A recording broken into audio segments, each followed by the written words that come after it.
Bueno, vamos entonces a comenzar con la unidad 7, donde vamos a estudiar las redes de distribución. El objetivo que tiene esta unidad es que ustedes dominen todos los conceptos básicos para el diseño de una red de distribución de agua. Vamos a ver en primer lugar qué se define como una red de distribución. Se define como red de distribución al conjunto de tuberías, accesorios y otras instalaciones destinadas al suministro de agua a todos los usuarios que se encuentren dentro del área de cobertura. Aquí podemos ver una red que está compuesta por tuberías, lógicamente por los accesorios que conectan las tuberías, y está compuesta además por otros elementos, como ya vimos nosotros, por ejemplo, que son, vamos a aprender acá, que vamos a ver que tenemos los hidrantes, tenemos las válvulas, tenemos los macromedidores, los micromedidores, entre otras cosas que componen a un sistema de distribución de agua. Bueno, ¿cuáles son los requisitos principales que debe reunir o cumplir una red de distribución? En primer lugar,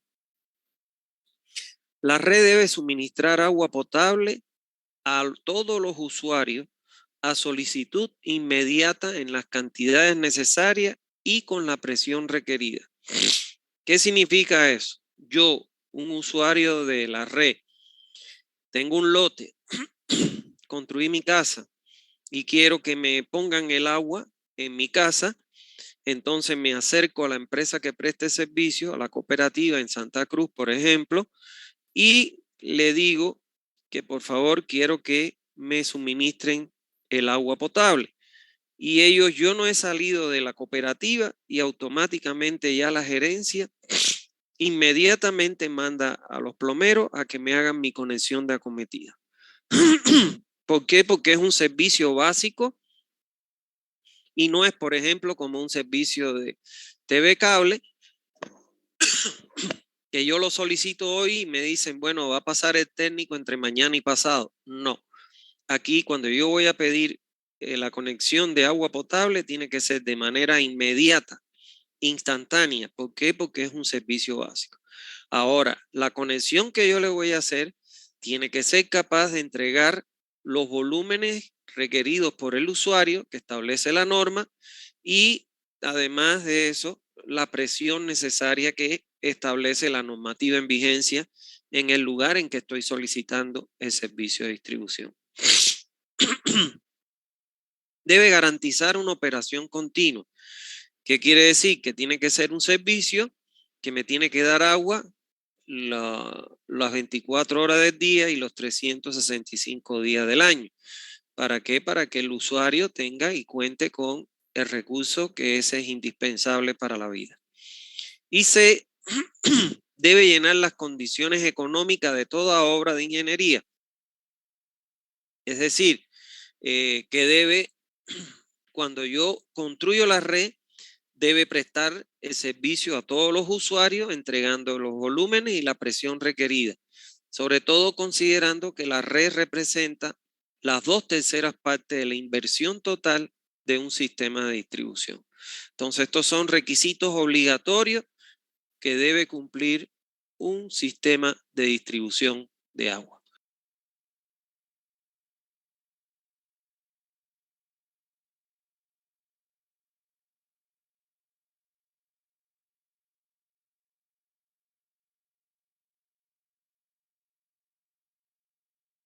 Bueno, vamos a ver en el punto 3 cuáles son las componentes principales de una red.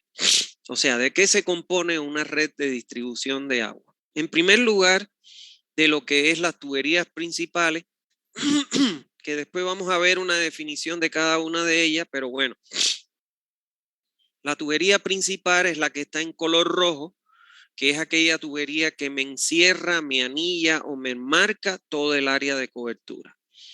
De la tubería principal vienen las tuberías secundarias, que son las de color azul, que salen de las principales para formar los circuitos o las mallas entre las secundarias y las principales, o secundarias entre sí. Están las tuberías distribuidoras, que son aquellas que se conocen como tuberías de relleno, que deben pasar por todas las calles donde no exista una alcantarilla, una tubería principal o secundaria. Son estas de color negro.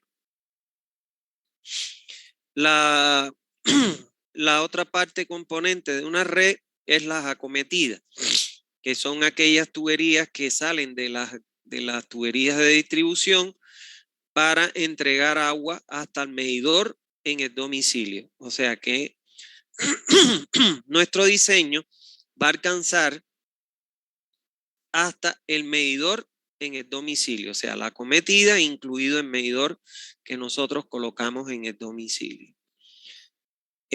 Otro elemento que compone es la estación de bombeo, en caso de que exista, ya bien sea para entregar directo a la red o para elevar el agua, sacarla de un pozo del acuífero y elevar el agua hasta un tanque elevado. El otro elemento que compone la red es el tanque elevado, que me permite la entrega de agua a la red por gravedad. Otro elemento son los medidores. Los medidores pueden ser de dos tipos. Los macros medidores, que son los que se colocan a la salida de los tanques o a la salida de las estaciones de bombeo, y son los que me permiten controlar el volumen que entrego a la red. Y están los micromedidores o hidrómetros, que son los medidores que yo coloco en las acometidas de los domicilios, que normalmente se colocan en las aceras, aunque antiguamente se colocaban en el jardín, pero ya hoy en día se han sacado, la autoridad del agua los ha mandado a sacar de los jardines para las aceras por los problemas que se han presentado con los operarios a momento de hacer la lectura del medidor. Con estos medidores hidrómetros, yo lo que tengo es el control de quién, del volumen consumido por los usuarios de la red.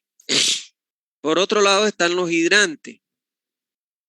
Estos son los hidrantes, son aquellos accesorios que se colocan en las esquinas de las calles para que en casos de incendio o de una emergencia, pues los bomberos puedan venir y cargar su camión cisterna sin necesidad de recorrer grandes distancias. Es decir, que si el incendio está aquí, entonces va a ir al hidrante más cercano. ¿Para qué? Para disminuir el tiempo de ida y vuelta con su cisterna cargada. ¿Está bien? La otra componente son los accesorios, que son, por ejemplo, las T, las cruces, los codos, etcétera, y todos los otros accesorios que nosotros normalmente usamos en una red de distribución. Entonces, estas son las componentes principales que tiene una red de distribución. Ahora vamos a ver las formas de alimentación de una red. Bueno, la forma en que nosotros podemos alimentar una red es de dos formas, de dos tipos. Una por bombeo directo y otra por entrega por gravedad. En el caso de por bombeo, se tiene el inconveniente del elevado consumo de energía. Lógicamente, las bombas consumen energía. Entonces, ese es un inconveniente en el caso de por bombeo, lo cual va a encarecer la factura sobre todo, y además no solo eso, sino también el costo de operación y mantenimiento del sistema. Pero lo fundamental es el incremento apreciable en la factura del usuario. Ahora, sin embargo, si nosotros podemos entregar por gravedad, entonces esta gravedad, bueno, aprovecha las ventajas topográficas, es decir, las diferencias topográficas que puede tener en la zona para colocar el tanque en los puntos más elevados y poder entregar por gravedad el agua, lo cual trae lógicamente economía en la operación, en el mantenimiento y en la factura de entrega al usuario. ¿Está claro? Porque no hay consumo de energía. Para que ustedes tengan una idea, cuando yo estuve asesorando Cospail, pudimos constatar que el 80% del costo de la factura que le entregaban a los usuarios de la red era debido al consumo de energía eléctrica.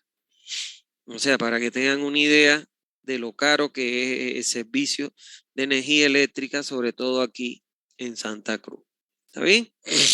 Bueno, vamos a ver en el punto 5 cómo se clasifica una red de distribución de acuerdo al flujo. De acuerdo al flujo, la red tiene dos clasificaciones. Una con flujo por bombeo o por gravedad y otra con flujo monodireccional o bidireccional. Cuando hablamos de flujo por bombeo por gravedad,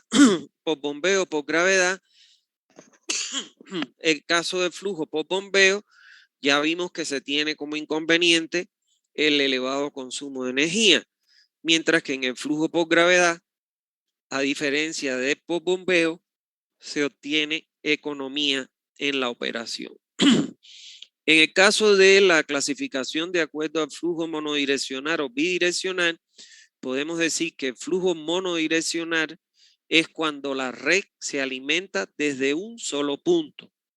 O sea, el agua le entra a la red por un solo punto. Y en el caso de flujo bidireccional, la red se alimenta desde dos o más puntos. En este caso, bueno, siempre que sea posible, como ya vimos en la clase anterior, el tanque de almacenamiento se debe colocar en la parte opuesta al ingreso de la red. ¿Está claro? En lo que le denominamos la cola. Bueno, a partir de las clasificaciones anteriores,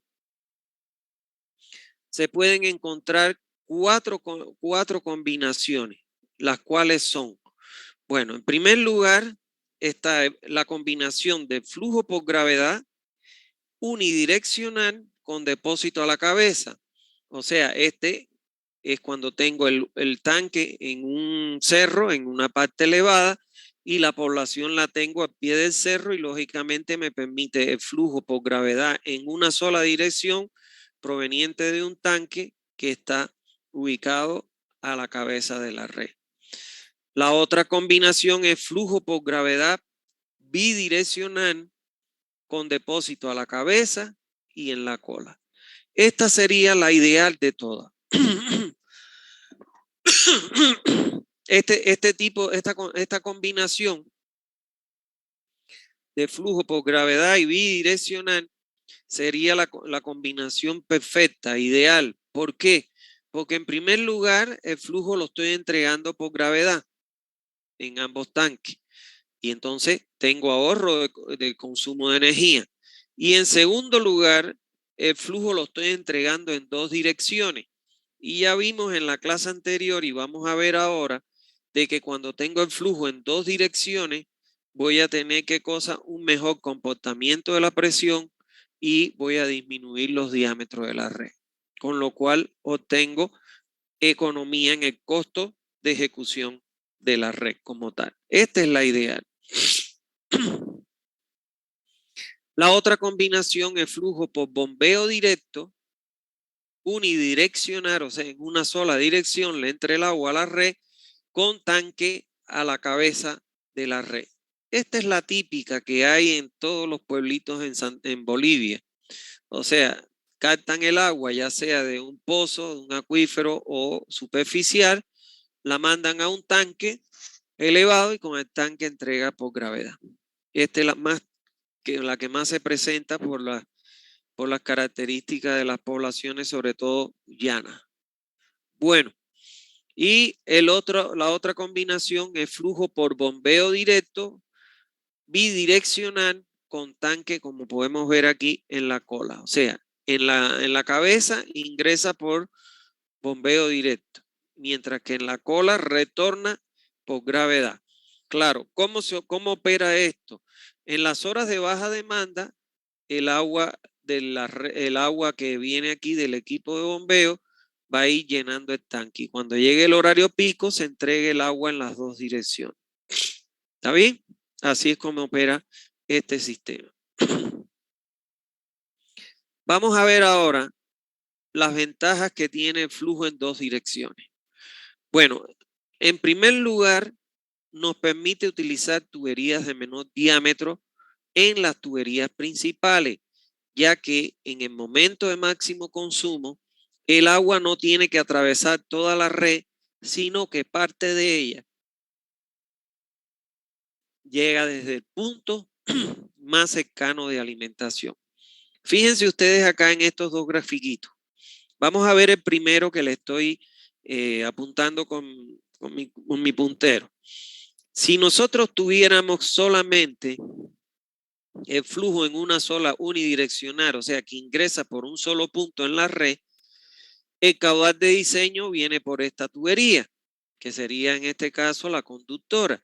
Al llegar a la red, supongamos que se va a dividir en partes iguales, por un ramal pasa QD, el caudal de diseño, entre 2, y por el otro el caudal de diseño entre 2.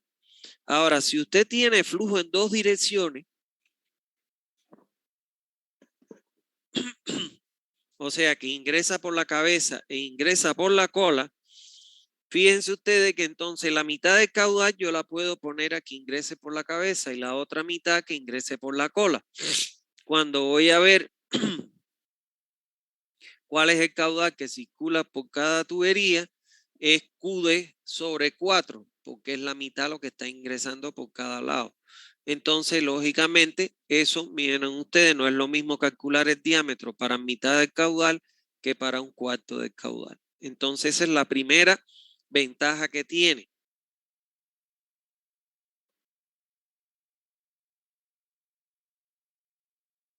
Que me permite disminuir los diámetros en las tuberías principales. Y la segunda ventaja que tiene el flujo en dos direcciones, ya la conocemos, que es que como entrego el agua por la cabeza y por la cola, la distribución va a ser más uniforme que cuando tengo el caso de que el agua entra por un solo punto, va disminuyendo, disminuyendo, disminuyendo. ¿Por qué? Porque hay mucha pérdida y entonces lógicamente al final de la red en la cola voy a tener la menor presión como tal. ¿Está bien? Entonces esas son las dos ventajas que tiene el flujo en dos direcciones. Vamos a ver ahora cómo se clasifica la red de acuerdo con las instalaciones de tubería. De acuerdo a la forma en que nosotros instalemos las tuberías en la red puede tener tres clasificaciones. Una primera, que es la red ramificada o abierta, una segunda, que es la red mallada o cerrada, y una tercera, que es la red combinada. La red ramificada o abierta, como ustedes ven aquí, supongamos que este es el tanque o la estación de bombeo, el agua ingresa por una tubería principal y se va ramificando como lo dice su nombre, y es abierta porque las tuberías terminan en tapón, no se interconectan entre sí. Ahora, la red mallada o cerrada, se le llama mallada o cerrada porque todas las tuberías están interconectadas entre sí. Esto tiene mejor comportamiento, como vamos a ver más adelante. Y por otro lado, por último, está la red combinada, que no es más que una combinación de redes ramificadas o abiertas con redes malladas o cerradas. Aquí vemos una red ramificada o abierta y aquí vemos una red mallada o cerrada. Ahora vamos a ver las características de cada uno. La red ramificada o abierta es esta red donde de la tubería principal, que es esta roja que estoy siguiendo con el puntero, salen las tuberías secundarias, que son estas azules, y a su vez de las secundarias salen las tuberías de distribución, que son las encargadas de entregar el agua en cada domicilio. ¿Está bien? Entonces, este sistema donde el agua recibe, donde un punto cualquiera de la red recibe el agua en una sola dirección, esto es muy problemático. ¿Por qué? Porque imagínense ustedes que si ocurriera una rotura aquí, donde tengo mi puntero, todo lo que está aguas abajo de mi puntero se va a quedar sin el servicio hasta tanto se repare esa rotura. Esa es la desventaja que tiene este sistema, que se corre el riesgo de que donde se produzca la rotura en cualquier parte de la red, todo lo que se ubica aguas abajo se queda sin servicio porque el agua llega en una sola dirección. Ahora, este sistema se utiliza mucho. Ustedes dirían, bueno, yo no lo construiría por las desventajas que tiene esa de la del agua, entre otras cosas, ¿no? Pero el problema está en que hay condiciones como, por ejemplo, estas poblaciones que en Santa Cruz se ven mucho, usted va por ahí y se da cuenta que toda la población está extendida a lo largo de la carretera y entonces en ese caso se justifica ese tipo de red para aquellas poblaciones que se asientan a lo largo de la carretera. El otro tipo de red es la red mallada o cerrada. Esta red en cada nodo, fíjense ustedes, cualquier nodo, vamos a seleccionar este en que tengo puesto. Recuérdense o les aclaro que nodo es aquellos puntos donde se intersectan o se interconectan las tuberías. Estos son nodos. Entonces vamos a suponer este nodo que estoy aquí marcando con mi puntero. Ese nodo, el agua, ¿por dónde le entra eso? Le entra por aquí, le entra por acá, le entra por acá y le entra por acá. ¿Qué significa eso? Que en una red mallada, el agua el agua es recibida en un nodo, puede llegar a un nodo por más de una dirección. Y eso es importante, ¿por qué? Porque cuando se produce una rotura, de acuerdo al número, vamos a suponer que aquí se produjo una rotura en la tubería, y entonces yo lo que hago es que cierro la válvula que está aquí, la válvula que está aquí, pero el resto sigue trabajando porque el agua le llegue en más de una dirección. Entonces, esa es la ventaja más grande, que aun cuando tenga que reparar una rotura porque se haya ocurrido, pues entonces la zona de afectación se minimiza o se circunscribe a, a las válvulas que estén colocadas en el lugar. Supongamos que aquí se produjo la rotura aquí, cierro válvula al inicio, válvula final y ya entonces puedo trabajar. Esta cuadra es la única que está sin agua, pero el resto van a tener agua mientras dure el proceso de reparación. Ahora, existen dos tipos de redes. Las redes malladas totalmente interconectadas, ¿qué quiere decir? Que todas las tuberías se interconectan, ya sea por una cruz, por una T o por un codo. ¿Está claro? Y están las redes malladas parcialmente interconectadas, donde las tuberías principales están conectadas entre sí, pero las secundarias, como vemos acá, no están conectadas. Este puentecito que hay aquí, esto significa que cruza la tubería sin conectarse a la otra que atraviesa. ¿Está bien? De mejor funcionamiento lógico esto, porque aquí, por ejemplo, si hay una rotura aquí, yo tengo que cerrar aquí, y entonces es mayor la longitud de cuadras que se van a quedar sin agua. Así cierro en esta porque las mallas están interconectadas entre sí. ¿Está bien? Y la red combinada, que como lo dice su nombre, es una red que está compuesta por redes malladas, redes abiertas, ramificadas o abiertas, y redes malladas o cerradas. Es una combinación donde se presentan tuberías que están en forma de mallas o circuitos y tuberías que están en forma de redes ramificadas o abiertas. En Santa Cruz, la totalidad de las redes que existen en las cooperativas son redes combinadas. ¿Por qué? Porque existen zonas que hay redes malladas y existen otras zonas donde hay las redes ramificadas o abiertas porque terminan en un tapón y no se conectan con otra tubería. ¿Está bien?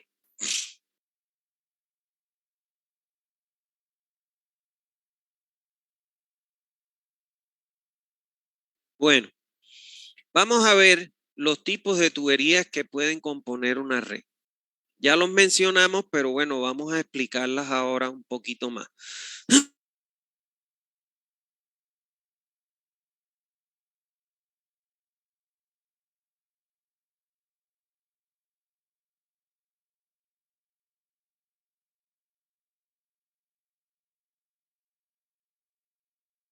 El 100% del caudal que tengo que entregar a la red. Ya para el resto de las tuberías los caudales van disminuyendo porque, por ejemplo, aquí llega el agua aquí a este nodo, que es un codo, y una parte se va a ir para acá y la otra va a venir para acá, y así sucesivamente. ¿Está bien? Entonces, estas tuberías conductoras son las de mayor diámetro, por lo que les decía, ya que por ella tienen obligatoriamente que circular el 100% del caudal. El otro tipo de tubería son las tuberías principales.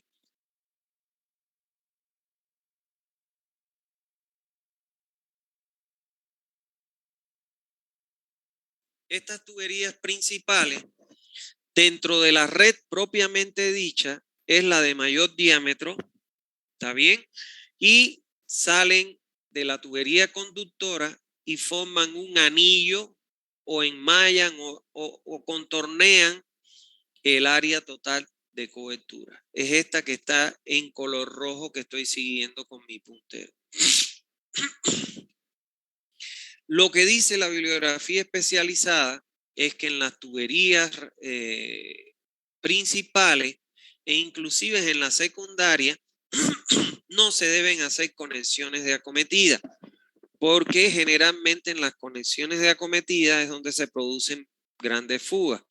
Y para repararlas, por ejemplo, en una tubería principal, pues entonces se deja sin servicio a una gran parte de la población. En nuestros países, y escuchen esto que les estoy diciendo, en nuestros países no podemos darnos el lujo de colocar doble tubería. Porque si a esta tubería principal yo no puedo conectar las acometidas de las casas que están por aquí, entonces tendría que tirar una tubería paralela de distribución para ella conectar mis acometidas. Entonces, en nuestros países, las normativas que nos rigen a nosotros no nos dicen que tanto en tuberías principales como secundarias podemos conectar acometidas, conexiones de acometidas, porque si no los proyectos nos saldrían caros y difíciles de ejecutar en cuanto al presupuesto. Las tuberías secundarias, que son las de color azul, esta que estoy siguiendo, salen de la tubería principal para formar entre las principales y las secundarias lo que se conoce con el nombre de las mallas o circuitos. De estas tuberías secundarias salen las tuberías distribuidoras, que son estas de color verde, en aquellas calles por donde no pasan ni principales ni secundarias, para que ahí se conecte la acometida domiciliaria.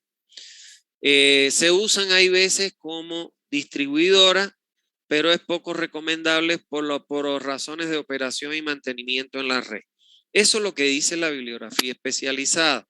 Como les vuelvo y les repito, las normas vigentes en Bolivia y en los países del tercer mundo, se permite las conexiones de acometida porque si no saldría muy cara la red de distribución. ¿Está bien? Bueno, las tuberías distribuidoras. Fíjense que las principales son las rojas, las secundarias son las azules.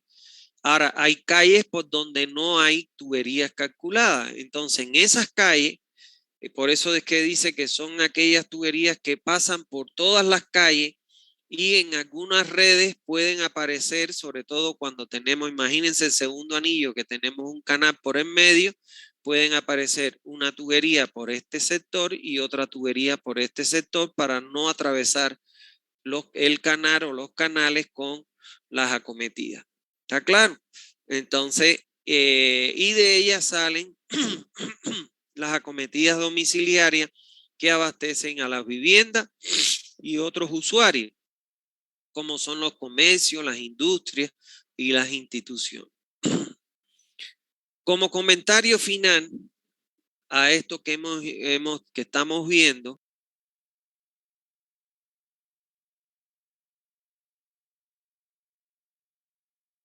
podemos decir en primer lugar, las tuberías conductoras y distribuidoras siempre tienen que existir. O sea, la conductora y las que van a distribuir el agua siempre tienen que existir en una red.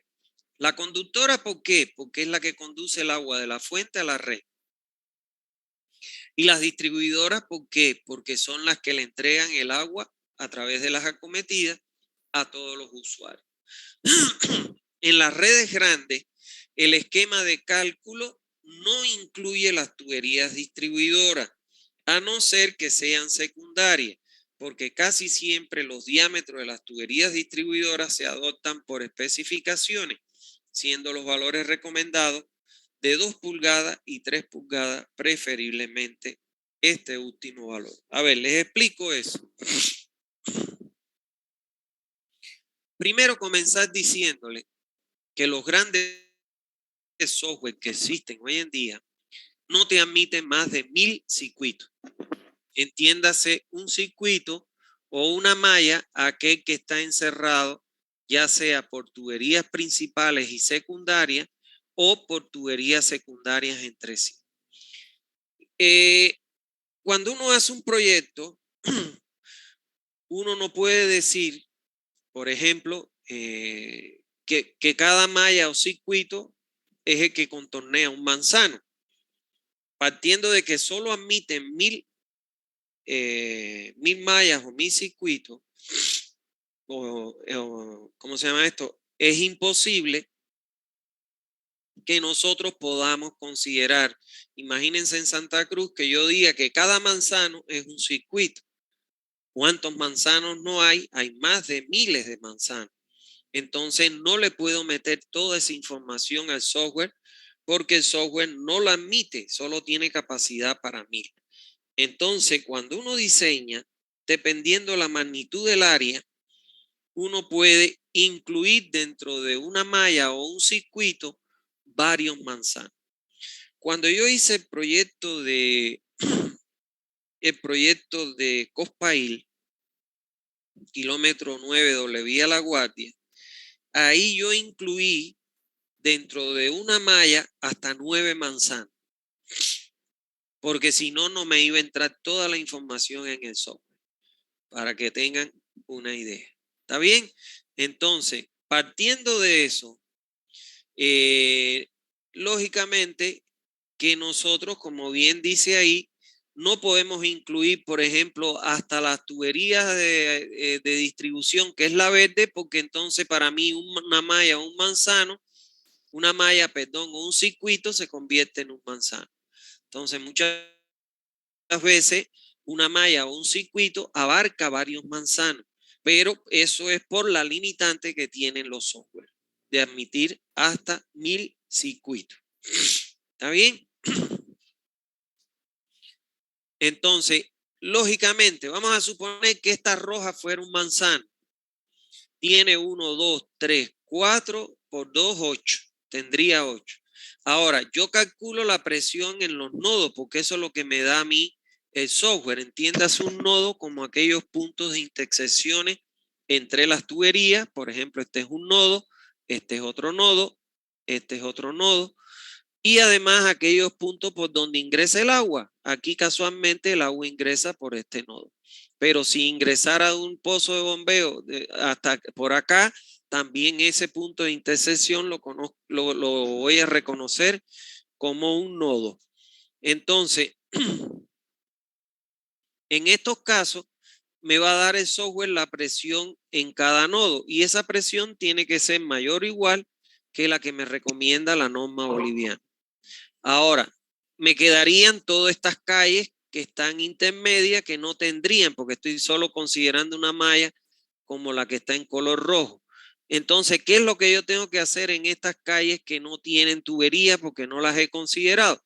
Ahí se colocan lo que se conoce como las tuberías distribuidoras, cuyo diámetro se recomienda adoptarlo como 2 o preferiblemente 3 pulgadas. ¿Está claro? Eso es lo que sería lo que explica este segundo punto. A las tuberías distribuidoras se le conoce como tuberías de relleno. ¿Por qué? Porque volvemos acá. Aquí no hay tubería, la relleno con una tubería de distribuidora. ¿Está claro? ¿Qué diámetro le voy a poner? 2 o 3 pulgadas, preferible 3, para que no me tumbe tanto la presión por las pérdidas más grandes. Recuérdense ustedes que mientras menor es el diámetro del tubo, mayor pérdida de carga voy a tener. ¿Qué es lo que le ha pasado a la gran mayoría de las cooperativas? Por ejemplo, yo estoy en este momento, voy a simular la red de Warner. O sea, me han contratado para que yo haga la simulación hidráulica de la red de Warner. ¿Por qué? Porque tiene varios sectores en que en los horarios pico no le llega agua ni la presión, ni mucho menos la presión. Hay lugares en que le llegue el agua, pero no tienen presión para subir a nivel del usuario. Entonces, ¿qué es lo que le ha pasado a todas estas cooperativas? No hay ninguna con excepción. Es que ellas no han hecho, no hicieron cálculos hidráulicos. Y el único que te puede decir a ti el diámetro de la tubería es el cálculo hidráulico. Entonces, al no tener cálculo hidráulico, ellos han crecido a dedo. ¿Qué quiere decir que han crecido a dedo? Que ellos dicen, bueno, a ver, necesito agua a llevar agua hasta esta urbanización. Y entonces, ¿qué es lo que dicen normalmente los directivos? Llevémosle con tubo de 2 pulgadas. ¿Por qué? Porque es el que menos cuesta. Y entonces eso es un error garrafal, porque cuando usted le pone diámetros pequeños, mientras menor es el diámetro, pues entonces más pérdidas de carga yo tengo y la carga que me da la bomba o la altura que me dé el tanque, me la voy a comer rapidito por las pérdidas de carga en el trayecto. ¿Está claro? Entonces eso es importante, que siempre hay que tener un cálculo hidráulico. Lo mismo pasó en el torno. Y bueno, en el torno también yo les simulé la red y ahora ellos han ido empezando a cambiar los diámetros. ¿Qué quiere decir? Cambiando 2 por 4, por 6 pulgadas en las mallas principales que yo les calculé para garantizar la presión, porque en la parte del cerro, ahí la población prácticamente no le llegaba el agua ni a 20 centímetros, ni a un grifo nivel de 20 centímetros separado del terreno. ¿Está bien?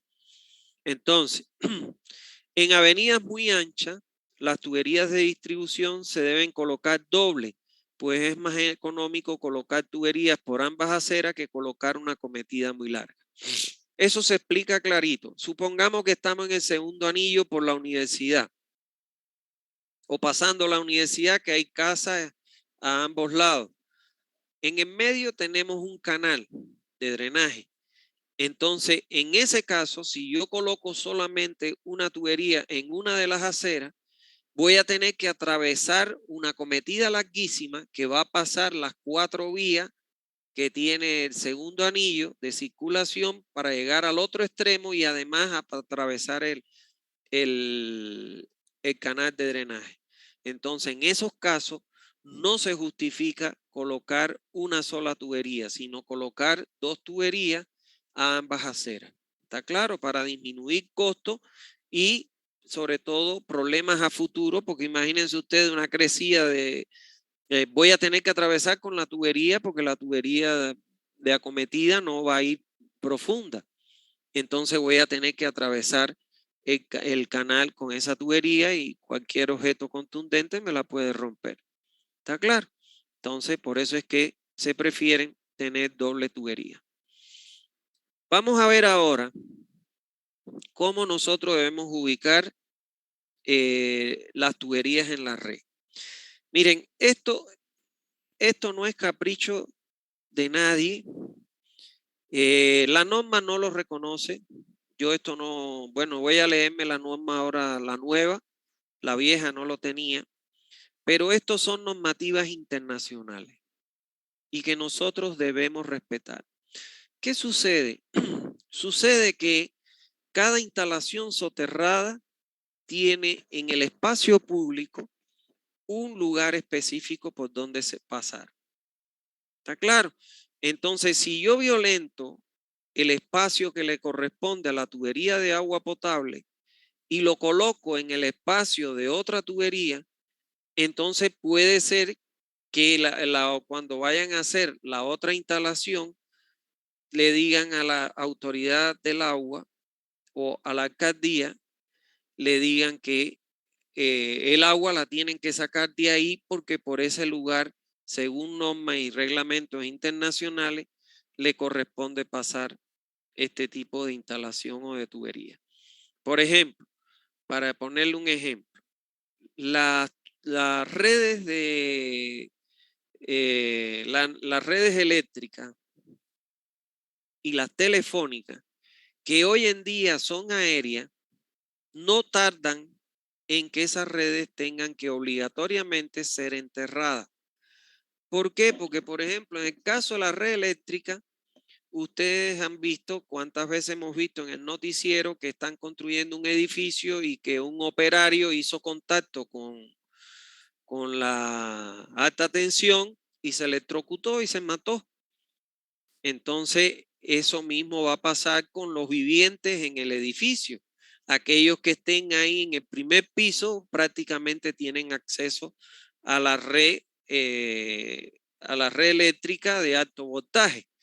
Entonces, eso los va a obligar a la CRE a que sus instalaciones vayan por bajo tierra. Entonces, la posición que tienen, y me voy a auxiliar aquí en este grafiquito, la red de telefónica, de TV por cable que ha salido ahora, y la red eléctrica van por debajo de la acera. ¿Está claro? Van aquí en las aceras, en el medio de las aceras, por ahí pasan esas redes. La red de gas domiciliaria, que ustedes muchas veces han visto que están instalando o han pasado por su casa, la red de gas domiciliaria va entre la acera y el cordón de la acera. Por aquí va la red de gas domiciliaria.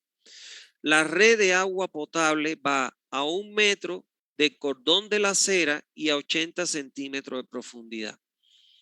Y la red de alcantarillado sanitario va por el eje de las calles y a 30 centímetros por debajo de la tubería de agua potable. Entonces, yo no puedo poner la red de agua potable por la acera o en el espacio que hay entre la acera y el cordón, porque cuando, por ejemplo, si la coloco por la acera, va a venir la CRE a instalar, te la va a mandar a quitar. Yo recuerdo cuando yo estuve en Cospair asesorando un año, después del año yo me fui y bueno, siempre iba por ahí porque uno le coge cariño a las personas y a los trabajadores. Y entonces pregunté dónde estaban y me dijeron, están haciendo una instalación de agua. Y lo fui a ver. Y cuando lo fui a ver, estaban haciendo la instalación por las aceras. Y entonces les pregunté por qué están haciendo la instalación por las aceras. Es que está pavimentada la calle y bueno, nos va a costar muchísimo romper. Entonces yo les dije, mañana cuando la CRE vaya a hacer sus instalaciones enterradas, le van a decir, sáquenlo y van a tener doble gasto porque lo van a tener que llevar a su posición. Entonces, ¿qué les quiero transmitir con esto? Que esta ubicación que vamos a ver ahora de las tuberías es de estricto cumplimiento. Porque después las personas pasan los plomeros, pasan los ingenieros por las instituciones y cuando se van, entonces, qué forma tiene usted de saber por dónde van las tuberías? Sobre todo aquí, usted va a las cooperativas estas y se encuentra con que no hay los planos actualizados de la red, etcétera. Porque eso me está pasando a mí con Warner. O sea, llevo mucho tiempo dibujando en AutoCAD porque estoy haciéndole trazado de tendidos que han hecho y no lo han llevado a plano, y entonces todas esas cosas me tienen loco. Llevo ya prácticamente como 20 días dibujando, pero porque estoy tratando de hacer la red. Me siento con los plomeros, con el plomero y con el jefe técnico, y él me dice, por aquí pasa una tubería que es de 2 pulgadas, llega hasta aquí, me dice, y aquí hay una válvula. Y entonces imagínate, ahí estoy armando con ellos la red, cuando ya la red debería estar en plano. ¿Está claro? Entonces, vamos a ver cómo se ubican las tuberías en la red. En el hemisferio norte, o sea, ¿qué significa eso? De la línea del Ecuador hacia el norte, todo en ese hemisferio, las tuberías se colocan sobre la acera norte y la acera este de las calles para evitar su congelamiento. O sea que si usted va, por ejemplo, a mi país, a Cuba, y usted se para en una calle, usted identifica para dónde está el norte, para allá, en esta acera norte cabe, que ahí usted va a encontrar la red de agua potable. Y acá en la acera este, y ahí la va a encontrar. Ahora, en el hemisferio sur de la línea del Ecuador hacia abajo, no se colocan las tuberías en la acera sur y en la acera norte, perdón, este, en la acera sur y en la acera este de las calles para evitar su congelamiento. O sea que a cualquier cuadra que usted llegue aquí en Santa Cruz, por ejemplo, usted dice, ¿para dónde está el sur? Para acá. Entonces en la acera sur debe pasar, ahí va a encontrar usted la tubería a 1 metro del cordón de la acera y a 80 centímetros usted la va a encontrar. Y lo mismo aquí, pero en la acera este. Entonces, eso hay que respetarlo, señores. Si usted no respeta eso, pues lógicamente va a traer problemas a futuras generaciones. ¿Entiende? Entonces, eso es importante que se tenga presente. Ahora, por otro lado, la ubicación de las tuberías en la calle. Bueno, las tuberías se van a colocar de agua potable a 1 metro del cordón de la acera y a 80 centímetros por debajo de la cota de pavimento o de terreno, si no existiera pavimento, hasta la corona del tubo. Esa es la ubicación de la tubería de agua potable. En el área rural, estos 80 centímetros se transforman en 50 centímetros. ¿Por qué? Porque, bueno, no es lo mismo el tráfico vehicular que hay en una ciudad al tráfico vehicular que hay en una población rural. ¿Está bien? Ahora, la separación que debe haber entre la tubería de alcantarillado sanitario, que es esta que está aquí, y la tubería de agua potable, se recomienda que sea lo ideal 3 metros y 30 centímetros más bajo. Ahora, en aquellos casos en que no se puedan lograr los 3 metros, entonces que estén en zanjas separadas a menos de 1,5 metros, estando siempre la tubería de alcantarillado 30 centímetros más bajo que la de agua potable.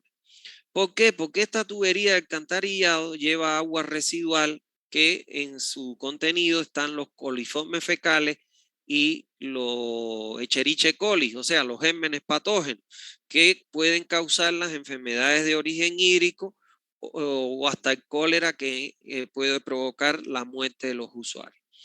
Si esta tubería, que es la de presión, es la que más comúnmente puede fallar, o sea, tener un reventón de tubería, zafarse las uniones entre los tubos, etcétera. Entonces, si esta estuviera más arriba, esta le humedecería el terreno aquí, esta se asentaría y entonces la salida del agua residual se podría mezclar con la de agua potable y bueno, ahí sí que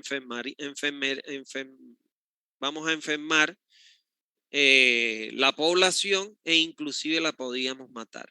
Entonces, por eso es que para que cuando esta tenga una filtración o una rotura, etcétera, aunque le humedezca esto va a infiltrarse hacia acá, pero nunca va a subir hasta contaminarse con la otra. ¿Está claro? Por eso es que siempre el alcantarillado sanitario tiene que estar unos 30 centímetros por debajo de la de agua potable y separada a 1,5, preferiblemente 3 metros. Y debe pasar por el eje de las calles. ¿Está bien? Entonces eso hay que respetarlo siempre. Vamos a ver las características de las componentes principales de una red de distribución. En primer lugar, se utilizan las válvulas. Estas válvulas, ¿para qué se utilizan? Bueno, se utilizan para poder cerrar determinados tramos cuando se produzca una rotura o cuando se le vaya a hacer mantenimiento sin necesidad de afectar todo el área de cobertura. O se utilizan también antes de los hidrantes para evitar que personas dañinas puedan abrir el hidrante y botar el agua. ¿Está claro? Ahora, ¿qué características deben tener estas válvulas? Bueno, la red de distribución debe estar provista de válvulas tipo compuerta. Fíjense ustedes aquí que tienen un espejo que es circular, que cuando baja, él aquí asienta y sella y lógicamente evita el paso. Entonces esto actúa como si fuera una compuerta. Por eso se llaman válvulas tipo compuerta con vástago no deslizante. ¿Qué significa que el vástago no es deslizante? Si ustedes se fijan en los grifos que ustedes tienen en el lavamano, en el lavadero, bueno, hoy en día ya no se ve tanto, pero en el lavadero sí, ábranlo y usted va a ver que el vástago, que es el tubito o el fierrito donde está la mariposita arriba, cuando usted lo abre va subiendo y cuando usted lo cierra va bajando. En este caso no. El vástago no sube, sino que lo que se produce es que cuando usted va abriendo, esta compuerta va deslizándose a través del vástago. Y cuando cierra, la compuerta se desliza a través del vástago, pero el vástago no se desliza, sino lo que se desliza es la compuerta en el vástago. Con un cabezal estándar. Este cabezal es un cabezal cuadradito que tienen. ¿Para qué? Para ser operado con una llave T. ¿Está claro? Un cabezal estándar, superior estándar, para cualquier diámetro. O sea, lo mismo la válvula puede ser de 3, de 4, de 6, de 8 pulgadas. Y su cabezal tiene la misma dimensión.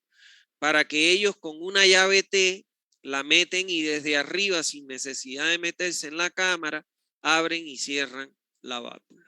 ¿Está bien? Entonces estas son las características que debe reunir las válvulas que se colocan.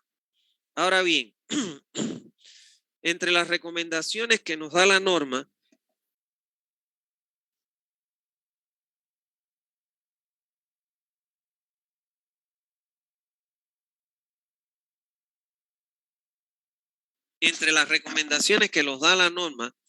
para la colocación de las válvulas, nos dice, primero, que las válvulas se colocan cada 1500 metros en poblaciones cuyas densidades son menores a 250 habitantes por hectárea.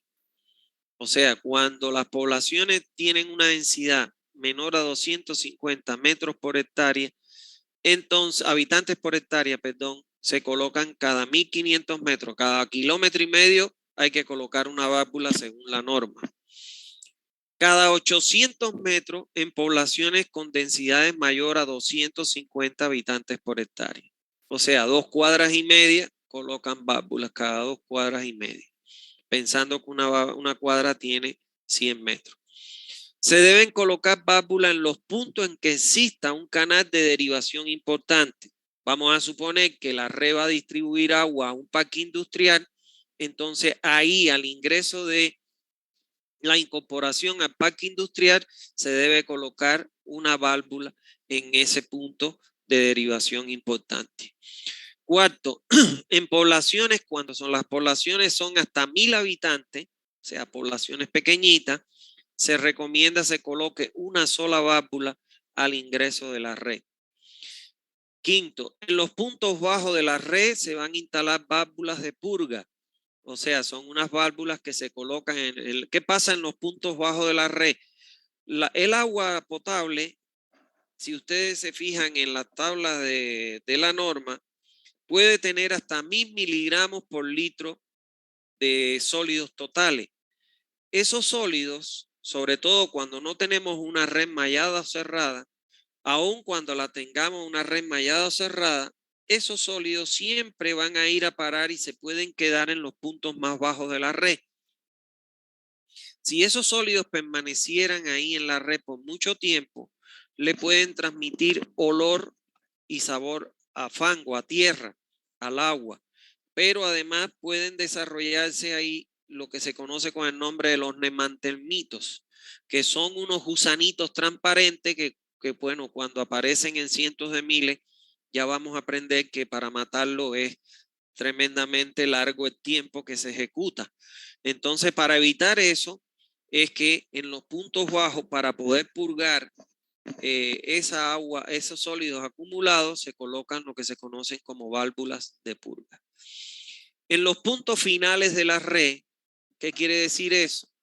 Donde no hay continuidad de flujo, en vez de colocar un tapón, se debe colocar una válvula con drenaje para purgar la tubería. ¿Por qué? Porque en esos puntos en que terminan en tapón, que no hay continuidad de flujo, también ahí es propenso que se acumulen los lodos o el fango, las partículas de fango que van en el agua, los sólidos totales, y bueno, puede generar el mismo efecto que en los puntos bajos. Séptimo, en los puntos altos de la red, siempre cuando ingresa aire a la red, este aire que ingresa a la red siempre se va a acumular en bolsones en los puntos altos. Y no sé si ustedes alguna vez les ha pasado que abren el grifo y empieza un ruido y sale aire escupido con agua. Entonces eso quiere decir que la red tiene aire y sale por los grifos de los usuarios.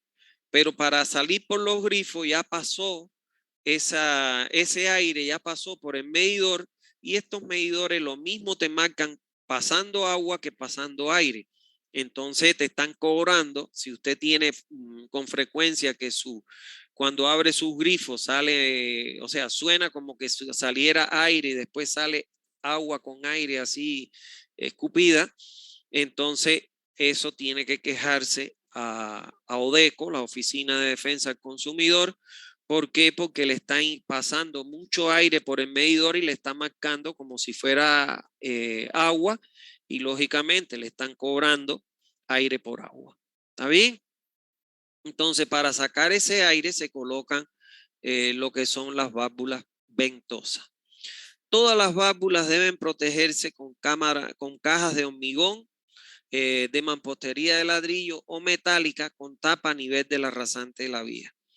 ¿Qué pasa? Que estas válvulas, señores, una válvula dependiendo del tamaño, para ponerle un ejemplo, una válvula de 8 o de 10 pulgadas andan por encima de los $200 y $300. Entonces, si yo la dejo en contacto con el terreno, voy a perder muy rápido la válvula. Entonces, para evitar eso y proteger la válvula, entonces se colocan en cámaras de válvulas que se le llaman. Todas las válvulas, bueno, deben protegerse en esas cámaras que les digo. La bibliografía especializada recomienda un espaciamiento de válvula máximo entre 250 a 100 metros, a 150 metros en zonas principales. ¿Por qué la bibliografía es más, o sea, te dice menos distancia para que cuando hay una rotura, pues lógicamente la cantidad de población que se afecte por la rotura mientras reparan la misma sea la menor posible? Pero bueno, en Bolivia se recomienda entre 800 y 1500, lógicamente porque está de acuerdo a la economía del país, ¿no? Porque no es lo mismo, cada 150 metros es un montón de válvulas que tienen un costo elevadísimo y muchas veces las cooperativas no lo pueden cubrir. Bueno, aquí vamos a ver, por ejemplo, las válvulas de purga. Este es un punto bajo de la red, se saca mediante una T, se coloca una válvula de purga y se puede hacer un pozo de infiltración, que es un pozo que uno excava y lo rellena con piedra bolón y ahí vierte el agua cuando se va a purgar. ¿Por qué? Porque usted está vertiendo un agua que tiene un 95% de agua, un 5% de sólido. Entonces no es contaminante y lo está infiltrando en el terreno. Entonces esta sería una válvula de purga. Las válvulas de purga en puntos muertos, cuando usted termina aquí, en vez de colocar aquí un tapón aquí, perdón, un tapón, entonces coloque una cámara con una válvula para que entonces en este caso, bueno, lo lanzo a la quebrada o lo infiltro en el terreno. Y entonces, ¿para qué? Para que el operario en ese punto muerto pueda, como vamos a aprender aquí, les vamos a decir cada qué tiempo, operar la válvula para sacar los lodos, los sólidos que están acumulados. El operario va a ser clarito, abre la válvula, le va a salir un agua achocolatada, que es la combinación de sólidos con agua, y cuando ya pasa a salir cristalina, pues entonces ya la cierra. Una cosa que no se puede hacer, y aquí la hacen, porque yo los he visto y seguro muchos de ustedes lo han visto. Por ejemplo, Saguapac, que es la que yo lo he visto, lo que hacen los operarios de Saguapac, que llegan a los hidrantes, lo abren y empiezan a botar agua. No sé si alguna vez se han encontrado con eso. Eso es para purgar la red, pero eso no se recomienda. ¿Por qué? Porque el hidrante no se encuentra en el punto muerto, ni tiene por qué encontrarse en el punto bajo. ¿Está claro? Entonces, eso no se recomienda utilizar los hidrantes como purga. ¿Está bien? Bueno, las válvulas ventosas, mírenlas aquí, es esta válvula que está aquí. Ahorita vamos a ver un video donde vamos a ver cómo funcionan, pero es muy sencillo. Ellas tienen una membrana que dejan pasar el aire, sale por aquí, por el orificio. Usted cuando está al lado de una válvula que está echando el aire, usted siente que hace como si se desinflara una llanta, así. Ahora, cuando usted se da cuenta que ya la válvula tiene que ser cambiada, cuando empieza a salir por aquí aire y usted ve que sale ya gotas de agua. Entonces ya la membrana se venció y bueno, todo esto hoy en día es para cambiar. No es que le cambio la membrana, no, la cambia la válvula completa. Y lo que les decía, que toda válvula debe estar metida dentro de una cámara de válvulas para que para aislarla del terreno y lógicamente proteger la inversión, que no es nada económica. ¿Está bien? Bueno, vamos a ver un video donde vamos a ver cómo funciona las válvulas un tipo de válvula ventosa. ¿Está bien? Entonces disfruten el video.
Bueno, ahí pudieron ver cómo opera la válvula.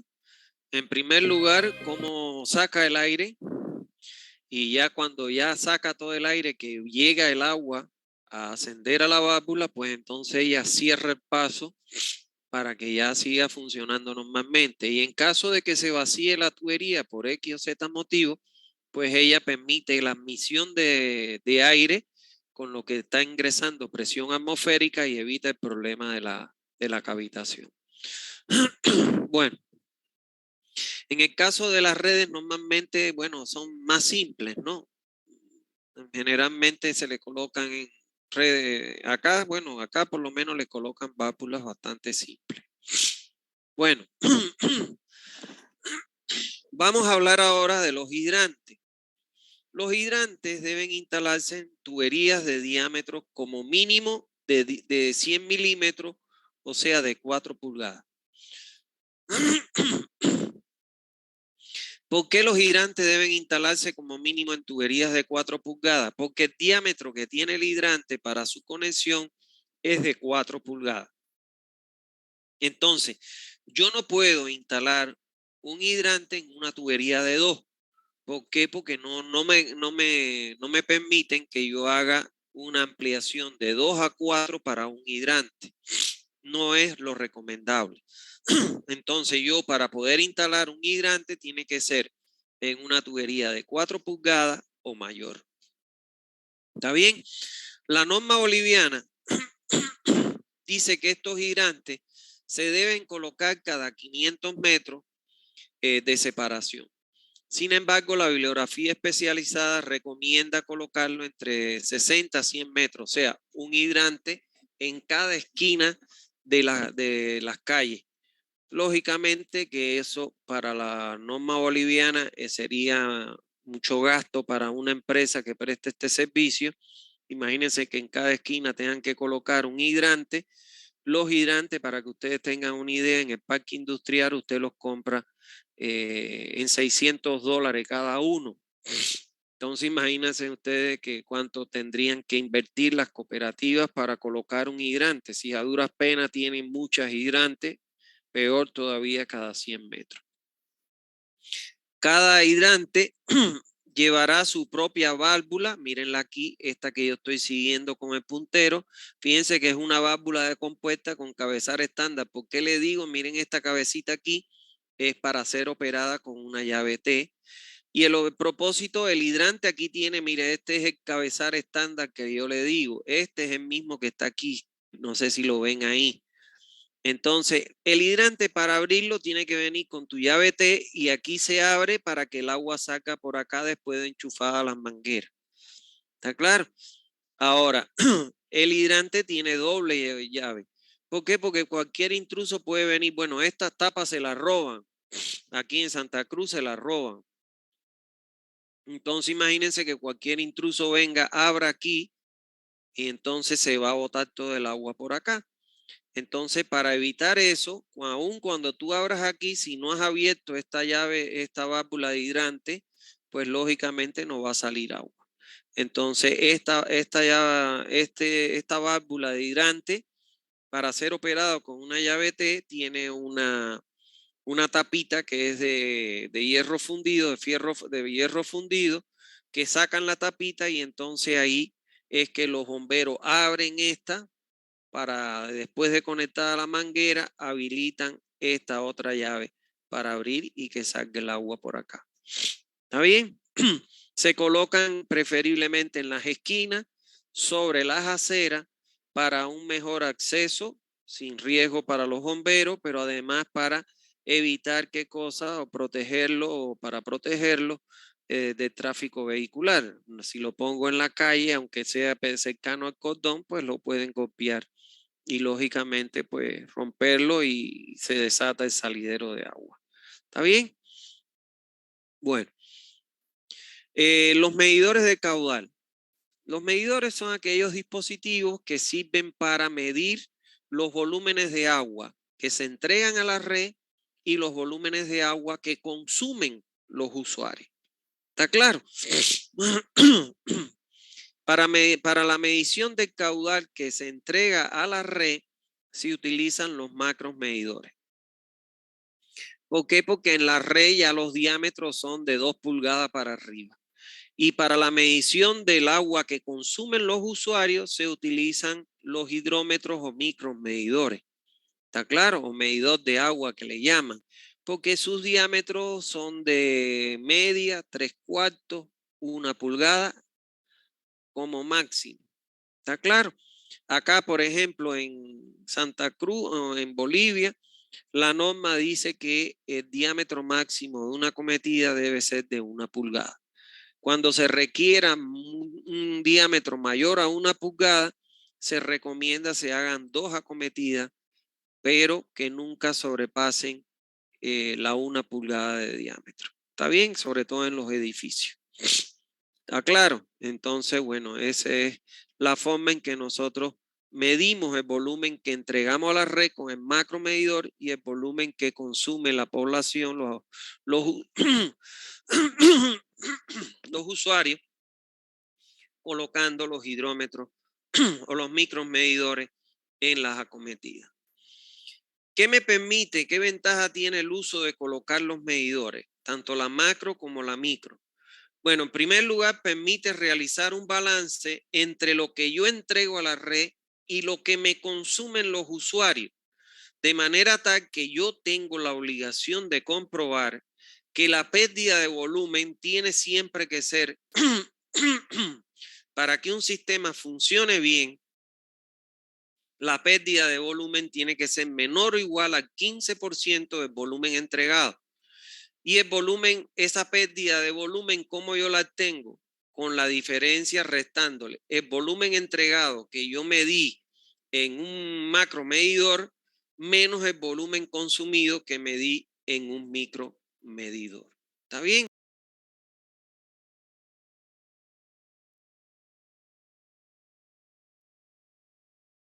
Bueno, en segundo lugar, ellos me permiten, yo cuando llegué aquí a Bolivia, me acuerdo que bueno, prácticamente a todas las cooperativas me contrataron para que yo les hiciera el cálculo de la pérdida de volumen que ellos tenían. Y les puedo decir que la que menos tenía un 35%, llegaban hasta un 75% de pérdida. ¿Qué significa que tenga un porcentaje mayor al 15%? ¿Por qué? ¿Qué es lo ideal en una red de distribución?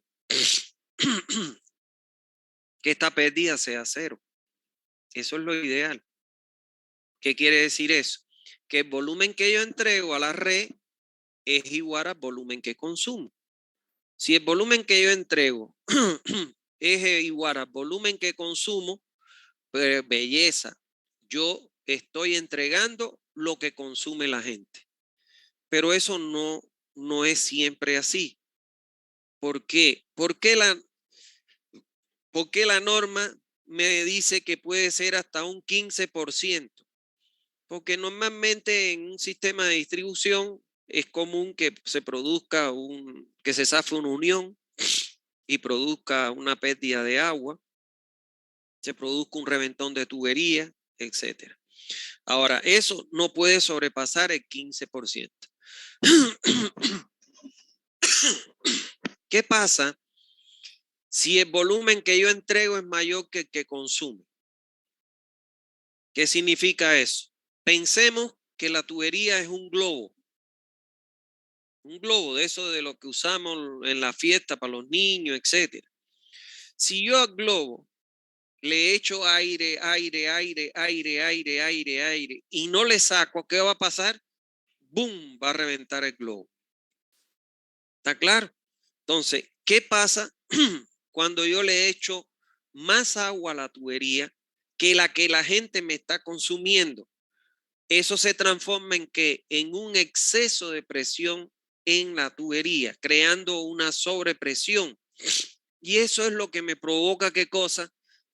Los reventones de tubería, las pérdidas de agua por reventones, por que se me zafen la junta, por exceso de presión. Entonces, por eso, una de las cosas que debe chequear el gerente técnico en una empresa de servicio de distribución de agua es controlar esto, que esta pérdida nunca sea mayor al 15% del volumen entregado. Y lo ideal es que sea igual. ¿Qué otra ventaja tiene el instalar los medidores?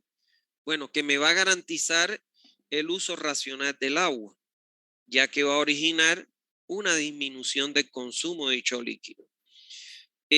Cuando usted no tiene la micromedición, o sea, medidores en el usuario, lo que se hace es que se cobra un consumo mínimo. El consumo mínimo está estipulado en algunos lugares en el 10% hasta 12% y máximo el 15%. Entonces usted le cobraría el 10% o el 15%, el 12% de consumo mínimo. O sea, para los 10 cubos, usted tiene, las cooperativas tienen establecido un precio que es gradual. Vamos a suponer, hasta los 10 cubos te cobran 25 centavos, por ponerle un ejemplo, en metro cúbico de agua. Entonces serían 25 centavos por los 10 cubos, entonces te estarían cobrando a $2, $2.50 el consumo mínimo. $2.50, eso se transforma en 14 más la mitad de 7, que son 3, 17 pesos hasta 18, vamos a suponer 20 pesos te cobran al mes. Y entonces la persona que no tiene medidor, como le van a cobrar 18 pesos, por ponerle un ejemplo, entonces, ¿qué es lo que va a hacer a esa persona? Voy a gastar agua, si total voy a pagar lo mismo todos los meses, 20 bolivianos. Ahora, la ventaja que tiene de implementar este sistema de medición con la macro y la micromedición es que, por ejemplo, ¿qué te hacen las cooperativas? Te dicen, por ejemplo, hasta 10 cubos, que es el consumo mínimo, te cobro 25 centavos. De 10 a 15 cubos, te cobro ya entonces, en vez de 25, te cobro 25 hasta 10 y los otros 5 te los cobro, por ejemplo, a 30 centavos. De 15 a 20 te los cobro a 35 centavos. Entonces, así es el precio escalonado. Mientras más consume, más caro te cobro el metro cúbico de agua. Entonces, eso hace que, lógicamente, cuando la gente empieza a gastar agua y le llega la factura con 500 pesos, al otro mes se va a restringir en consumir agua, porque le van a vivir para pagar el consumo de agua y van a restringirse a usar el agua que solo necesitan. ¿Está claro? Ahora, la implementación de estos medidores, tanto la macro como la micromedición, es muy cara. Y entonces eso muchas veces hace que digan, bueno, no voy a colocar porque no tengo plata. Pero siempre que sea posible, lo ideal es que usted cuente con la macro y la micromedición, porque eso le va a permitir tener una idea de cómo está funcionando su red. ¿Está claro? A la larga es más ventajoso colocar este sistema de medición de macros y micros medidores.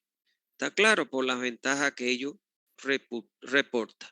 Para que ustedes tengan una idea, un macromedidor, dependiendo del diámetro, te puede costar desde $100, 200, 600 hasta $800 de 10 pulgadas.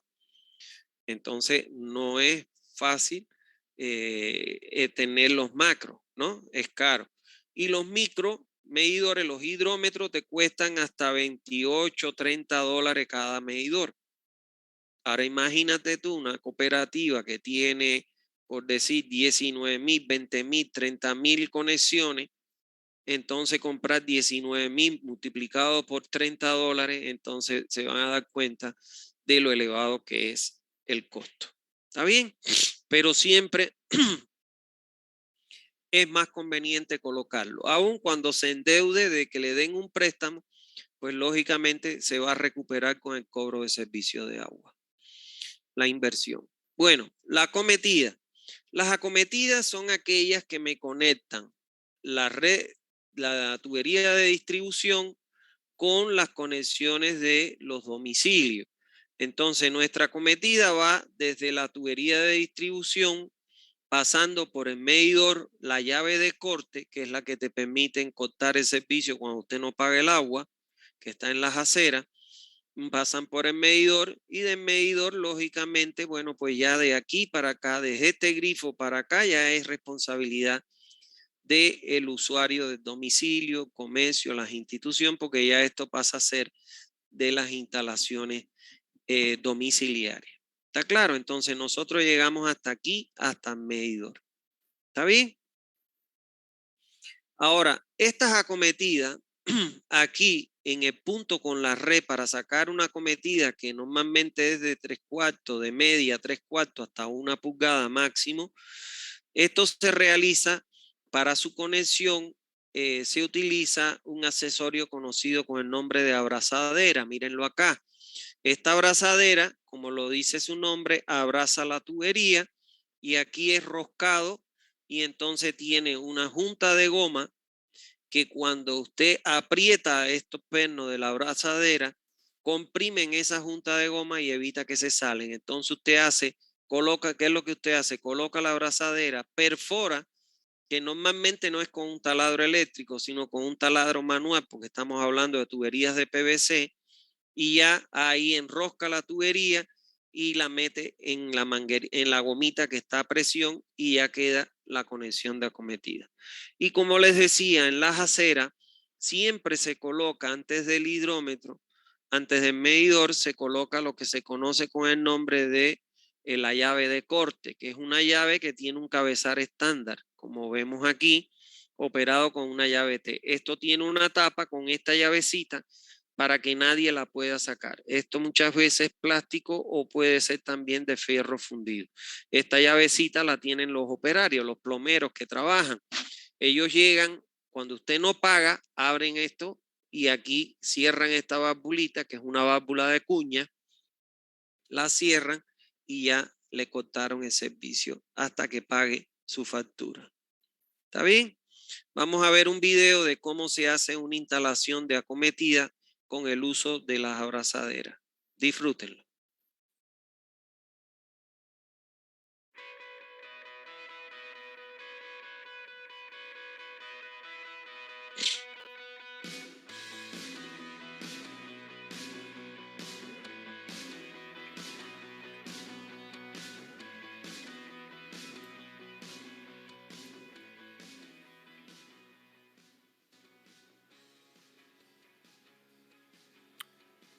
¿Qué tal amigos? Bienvenidos a un video más. Hoy les traigo la instalación de una toma de agua potable. Bueno, lo primero que hay que hacer es localizar el tubo de agua potable. Como ven aquí están removiendo las piedras para poder encontrar el tubo que pasa por la línea. Pues una vez que ya se encontró, bueno, se retira lo que viene siendo la piedra, que es en este caso lo que está en el lugar, y se procede para localizar con el tubo, haciendo una excavación exactamente por donde va la línea.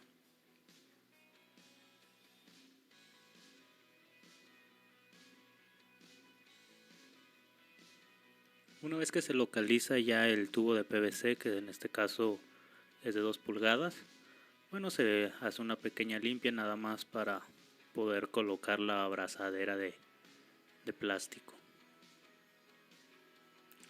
Aquí vemos cómo ya colocaron la abrazadera, la están ajustando para que quede bien apretada y no vaya a haber ninguna fuga al momento de perforar el tubo de PVC.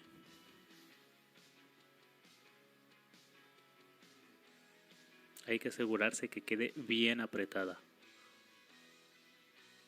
Ok, ahí vemos como con un berbiquín ya perforaron el tubo. Bueno, no lo han perforado bien, sino que está nada más guiado, porque si lo perforan pues sale mucha agua. Están preparando la llave de inserción para poder cerrar el agua. Una vez que se coloca esa llave de inserción, hay que cerrar el paso para que no se esté tirando el agua y puedan trabajar bien con la instalación de la manguera, que en este caso es para alta presión.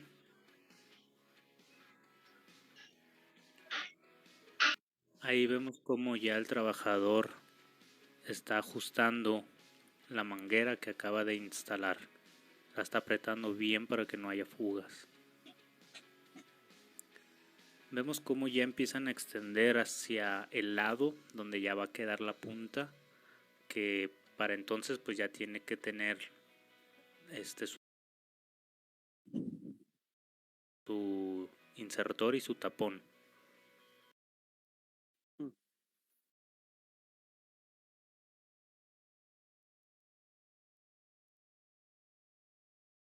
Van a disculpar, parece que no sé qué habrá pasado.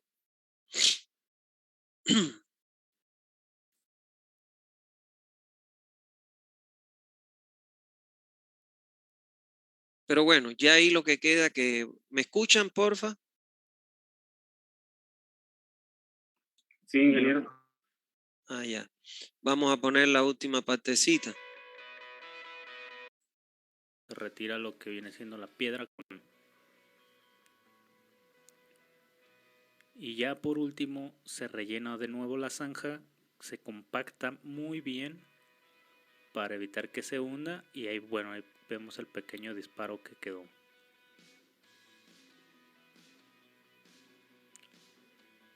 Bueno amigos, este es un pequeño video de una toma de agua potable que instalamos hace un tiempecito.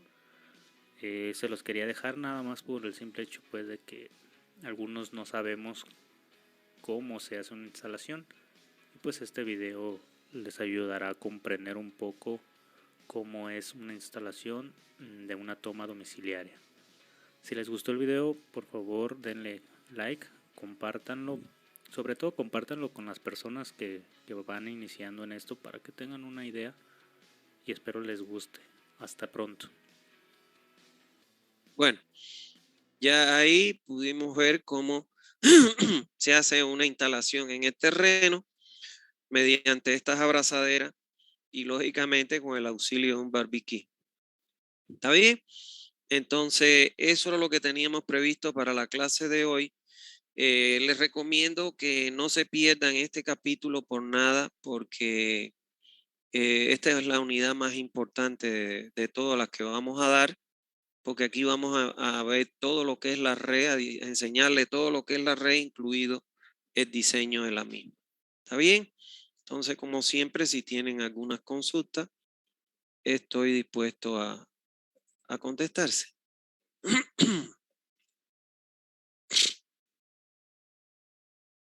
¿Alguna duda que tengan?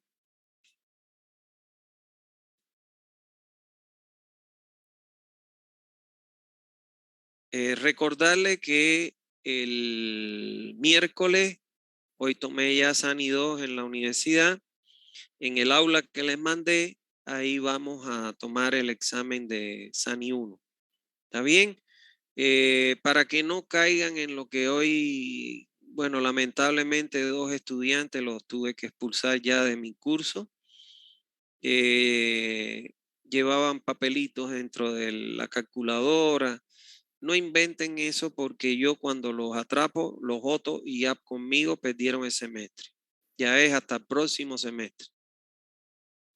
Entonces pierden un semestre de avanzar en una materia por estarse copiando. Entonces les pido por favor que no entren en ese detalle. Solo van a poder entrar con una hojita, van a poder entrar con un borrador, una goma, un borrador, perdón, un lapicero o un lápiz o un bolígrafo, como ustedes quieran, y una calculadora que no le pueden meter información. ¿Está bien? De esas que son normales, las calculadoras científicas normales. Bueno, que alguna duda que tenga. Doctor, Sí, dime, Jorge. no me quedó claro, por favor, los 1000 circuitos en una red, por favor, me puede... Pero yo sé que me lo explicó detalladamente, pero es que no pude apuntarlo, doctor. No, no te preocupes. A ver, el problema de los grandes software que hay hoy en día, que se utilizan para diseñar redes de distribución, estos software solo te admiten hasta 1000 circuitos. O sea, que tú le puedes meter 1000 circuitos nada más.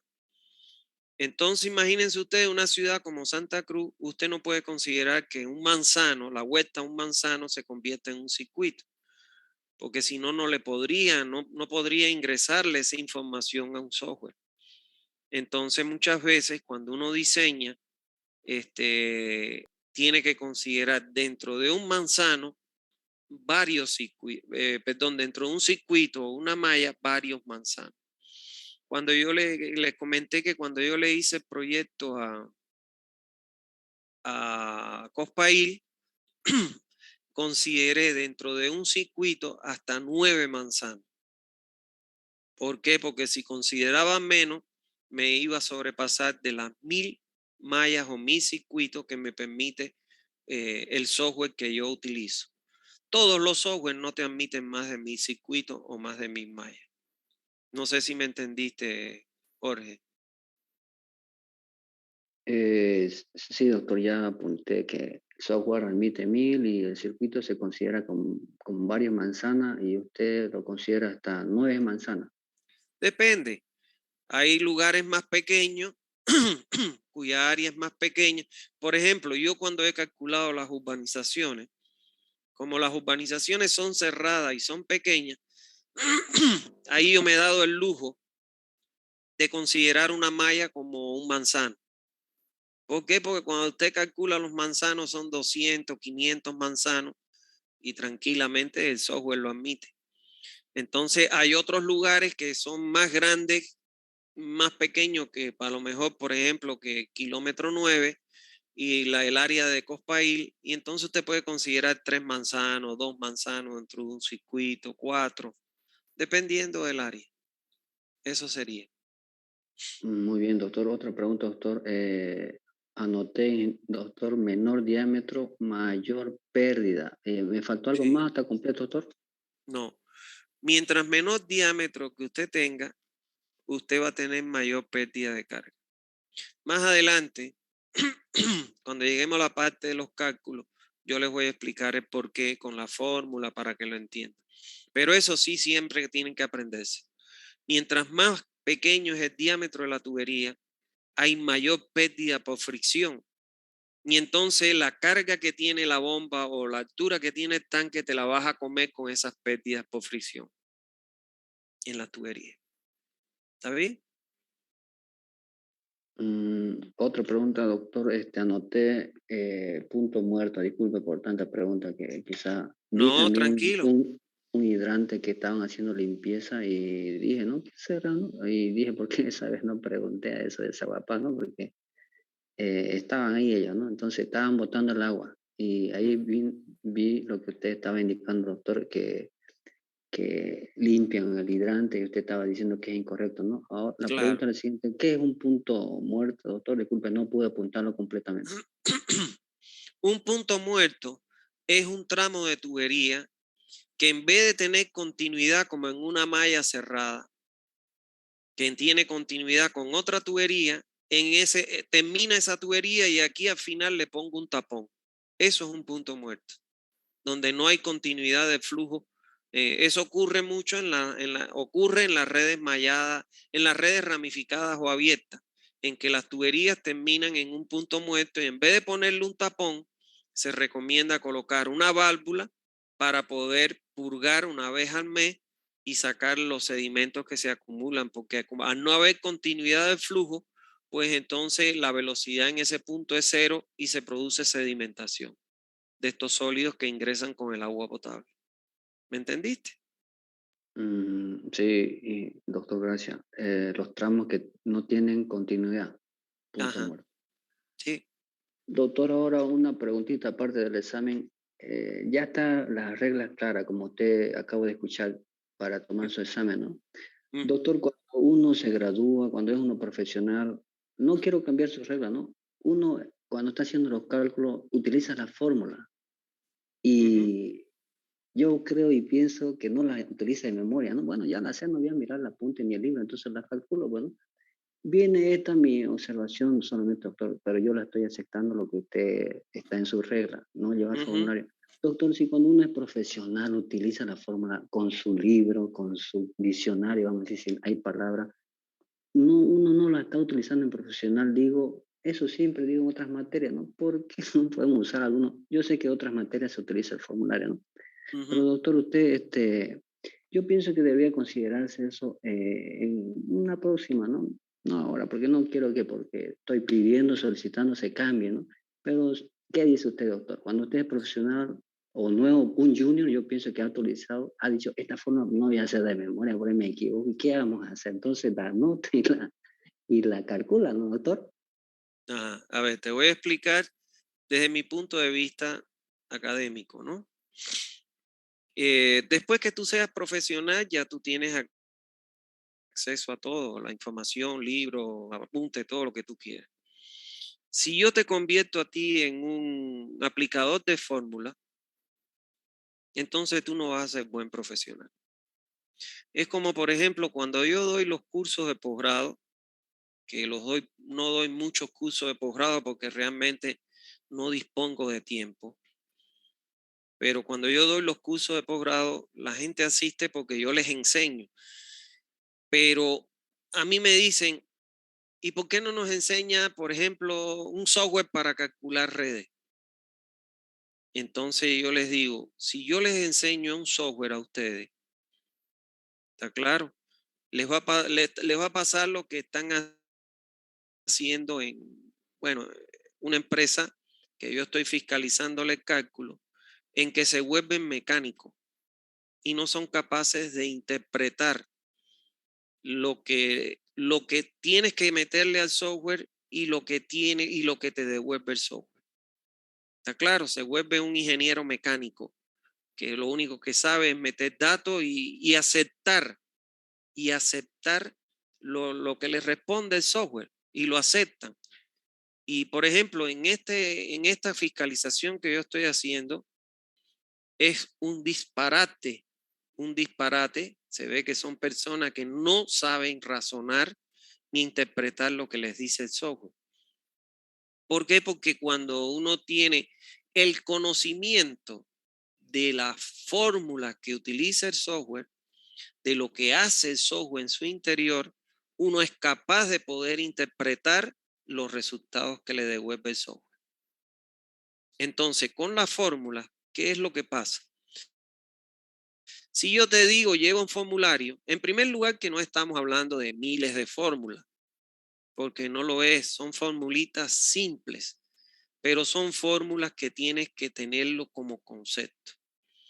Entonces, si yo te dejo llevar formulario, tú te vas a acostumbrar a que A más B más C, A estas cosas, B estas cosas, C estas cosas, porque tú lo tienes en el formulario.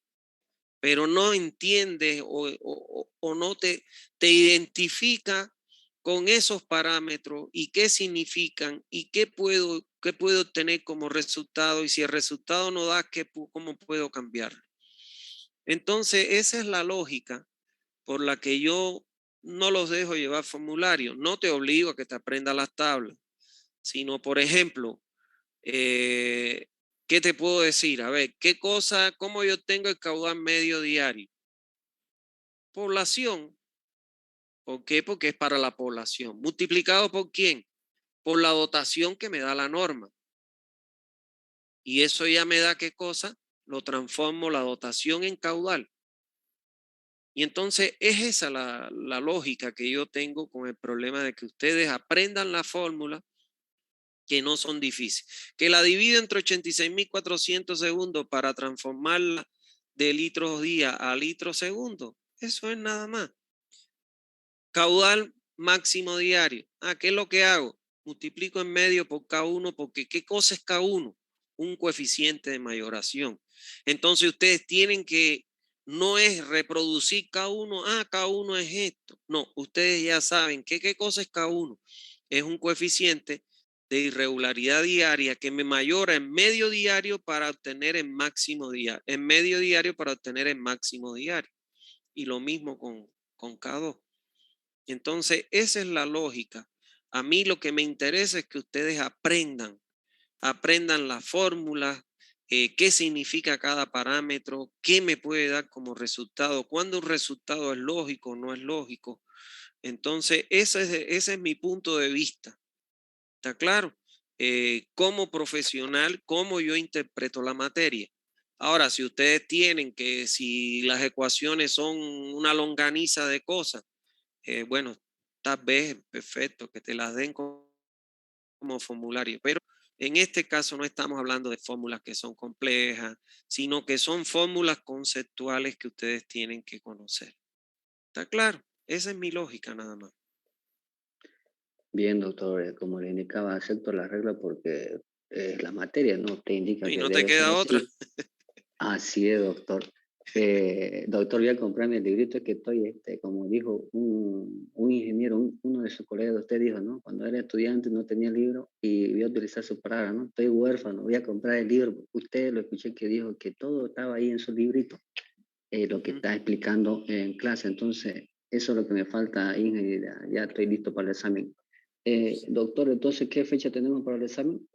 El próximo miércoles. Próxima semana, doctor. No, esta semana es miércoles. Ah, pasado mañana, entonces, doctor. Sí. Hoy tomé Sanidad y no les tomo el mismo día porque hay estudiantes que llevan las dos y entonces no, a mí me parece que es abusivo obligar a un estudiante a que tenga los dos exámenes en un mismo día. Entonces, por Ya, eso es que yo los programo diferenciado en tiempo. disculpe, doctor, porque es mi tercera clase. Usted dirá, este está perdido en ninguna de las clases. No, no, Yo me adicioné, doctor, y esta es mi tercera clase, por eso estoy perdido en realidad. No es que no estoy tanto, ¿no? Pero estoy tratando de nivelarme a todos mis compañeros. ya. Bueno, Muchas gracias, doctor. no por nada a mí. ¿Alguna otra duda que tengan, porfa?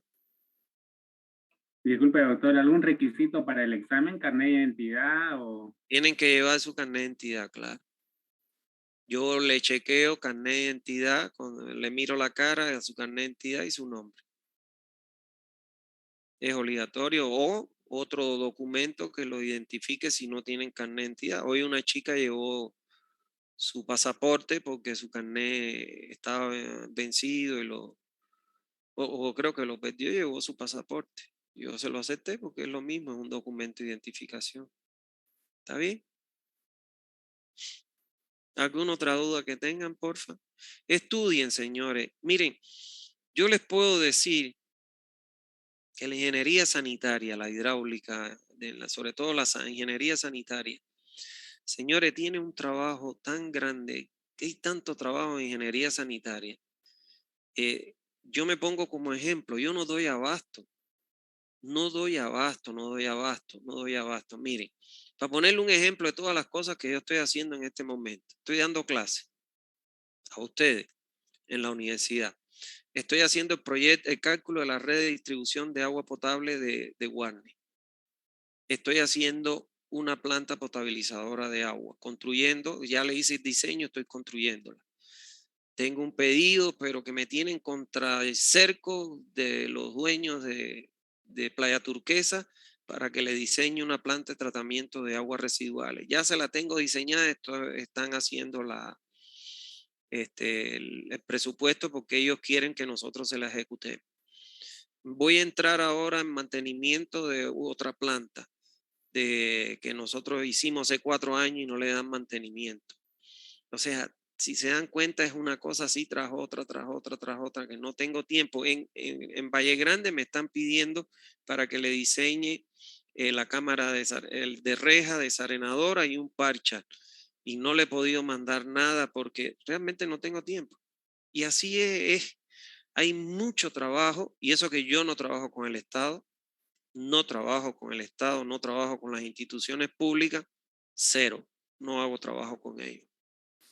Yo no me presto a la corrupción profesional, eso que denunció la nueva autoridad del Ministerio de la Construcción no es mentira, esa señora se puso los pantalones y se los apretó al cinturón y hizo denuncias increíbles, que nosotros los profesionales, o sea, bueno, los que se dejan, ¿no? Constantemente están sujetos a la corrupción. ¿Por qué? Porque te piden el 10, 15, te pedían el 7, después al 10 y ahora los actuales te piden un 20%. Entonces yo no caigo en eso porque yo no vine a este país a caer preso, ¿no? Yo vine a ejercer mi profesión honradamente. Entonces les digo que realmente hay trabajo, aprendan esto. Esto que yo les estoy enseñando, apréndanlo. Todo lo que es la hidráulica, no se imaginan la cantidad de trabajo que hay. Por ejemplo, yo ahora, los cursos que yo les saco de piscina, me tienen loco de instalaciones hidrosanitarias, porque eso, todos los edificios llevan instalaciones hidrosanitarias, todo lleva piscina, todas esas cosas realmente. Voy a sacar uno de drenaje pluvial sostenible o sustentable, que es lo último que hay en el mundo, pero no he tenido tiempo, no tengo tiempo. Sinceramente no tengo tiempo. Entonces aprendan estas materias, aprovechen lo que yo les estoy enseñando ahora, porque ahora lo están cursando prácticamente gratis. Ya mañana cuando vayan a querer actualizarse o dar un curso conmigo, ya no le va a salir barato, le va a salir, tienen que pagar, ya no es gratis. Entonces por eso les digo, aprendan que esto les va a dar mucho trabajo en su profesión. Cálculos estructurales, calculistas estructurales, hay miles. Hidráulicos, sanitarios, hay muy poco. Y hay quien se dicen que son hidráulicos y no saben ni hostia, porque vienen los proyectos para que yo se los revise, para que yo los corrija. Entonces aprendan bien para que sean buenos profesionales y de verdad tengan trabajo. Porque, por ejemplo, ya yo estoy en el descenso, ya en el pico para abajo. Ustedes están ahora surgiendo. Entonces ustedes deben estudiar, aprender para que sean buenos profesionales, porque siempre la gente va a buscar a buen profesional. El que aprueba copiándose, la factura no se la va a pasar el docente ahora. Lo burlaron, tuvieron un título, pero cuando salgan a la calle y empiecen a calcular disparates porque no saben, ahí ya se quedaron sin trabajo y sin nada. Entonces, por eso yo les digo siempre, estudien, prepárense, aprendan. No dejen que las materias pasen por ustedes, sino que ustedes pasen por las materias para que puedan aprender. Y no se los digo por malo ni por nada, sino se los digo de todo corazón porque la competencia es grande afuera y el que sabe, el que es bueno, ese es el que más van a buscar. Mediocre o el que no sabe, nadie los va a contratar. Doctor, Entonces, sí. ¿hay clases grabadas usted en Classroom? Pregunto porque hay veces en el grupo preguntamos y cada compañero tiene diferentes materias y tiempo, lo que falta a veces, ¿no? Y tardan en responder o a veces no pueden. Entonces la pregunta, doctor, ¿usted las graba las clases? ¿Se sube a Classroom nuestro grupo de la materia SANI? Que si yo grabo las clases. Si se sube a Classroom, No, doctor. no, yo no las grabo las clases. Creo que los estudiantes sí los he visto que las graban. Los he visto en el grupo que le dicen quién grabó las clases y bueno, siempre hay alguien que las graba. Yo la verdad no grabo las clases, solo las imparto. Solo las imparto nada más. Gracias, doctor. Voy a Ya, preguntar al grupo. bueno, bueno, ¿alguna otra duda que tenga?